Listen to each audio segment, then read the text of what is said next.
You're going in there and you're picking and choosing what you want from the religion. This is something that I champion every day. I don't make room for that other shit. Is it homophobia that's deep within you that you need to unlearn? You can't get religion right and you can't get life right. This is a long-winded answer to say that you're accepting.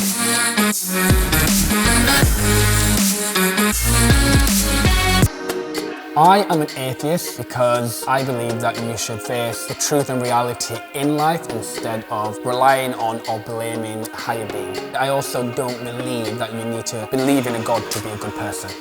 I'm Muslim. I believe that having faith or having a religion in your life provides a sense of comfort. It provides a sense of direction. It provides you with a community that you can rely on sometimes when things are looking a bit down and things are looking a bit great. Okay, Amir, tell me what's so great about being an atheist. Oh, have you got all day, darling? You've got all day. Well, look at me. I get to be free. I get to express myself in whatever way I can. I've got tattoos. That's my expression. I can wear makeup if I want to. I don't feel like I am shackled into any rules. I don't feel like I'm suffocating anymore. And I can be who I was always meant to be. I'm homosexual and I would not have been able to marry my husband. Although some people would say you could.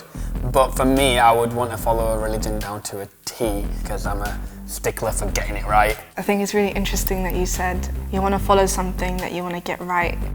You can't get religion right and you can't get life right. That expectation of getting it right is what causes people to have a little bitterness towards a religion. What's so good for you about being religious? There have been a lot of times in my life where I felt lost or I felt really overwhelmed, really sad. It's helped me through heartbreak. I couldn't share with my mum, I couldn't share with my sister how I was feeling. I had my friends for sure, but come on, you can only talk about a boy so much. In that situation, I turned to God, I turned to faith. To know that Allah is out there sharing my sadness. It just provides me that extra layer of support that sometimes I feel like the world can't provide me. It also really just it gives me a bit more structure with my moral decisions sometimes. Why? Why can't you be your own moral compass? Why can't you be a good person without faith? I don't think that faith is so much as a prerequisite for you to be a good person. I do see faith and religion being quite organic. It's more about how you adapt it into your day-to-day life. I see what you're saying in the sense that you adapt it into your everyday life, but to me that's sort of a pick and mix. You're going in there and you're picking and choosing what you want from the religion to suit your life. In terms of the LGBTQIA community, that is a hot topic when it comes to Muslims, when it comes to anyone really. My view on it is you should be able to do what you want. You should be able to kind of navigate this life as you want because you're the one who's living it. I've known people that have been completely abandoned by every single person in their family due to their religious beliefs that have literally said to their kids, well, if we didn't believe in Islam, we would have accepted you. But we have to put the word of God first, and I don't know what you think to that. I think that's sad. Yeah. It's not something that I can agree with. What if you happened to have a child that was part of the LGBTQ community? How would you feel about that? Yeah. Are you asking me? Yeah, because I thought you were just saying how would you feel about that? I think I'd have to, again, it would be difficult. I'd be like, okay, cool, is this situation? So what makes it difficult though? It makes it difficult because of my upbringing. We do inherit certain thoughts from our parents who have then inherited it from their parents because that's how they've been brought up. So I think even though, I'm super accepting and things like that, it would be a complete lie to tell you, I'd be like, yeah, cool, come, it'll be fine. Because I still have inherited bias where I've been not taught, but I've been made to feel maybe a certain way towards someone, if that makes sense. So what kind of way would you feel towards them? Not make a certain way to feel, but So you have absorbed emotion and feeling that's negative towards the queer community?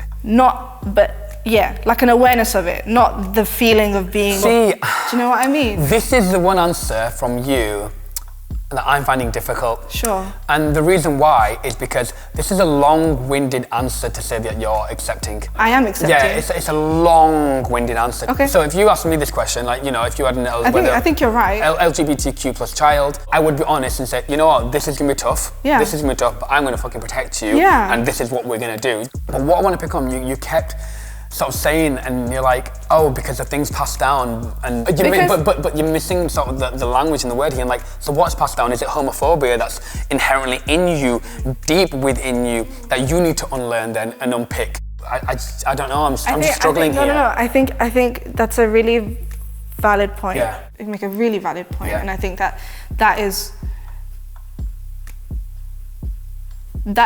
maybe does exist in me. Yeah. Do you know what I mean? Because of the culture that I've been raised in, and the fact that you said that, it's really scary for me to admit, because this is something that I champion every day. Yeah. Like, do you know what I mean? Like, Yeah. I don't make room for that other shit, you know Oh, what yeah. I mean? Do you know what I mean? So it is a bit scary to me to think that, oh shit, like I might have that inside of me, like as even if it's a modicum of something, it's there. Yeah. Do you know what I mean? It's brave of you to say that as well, because Yeah. people are so scared to say it, and I'm like, Yeah. there's nothing wrong with saying, like, we're all fucked. Yeah, basically. You know, we all have to keep Yeah. learning and unlearning Yes. and changing and Yeah. adapting, because it's the I love only way that. we're gonna Thanks, progress man. in society.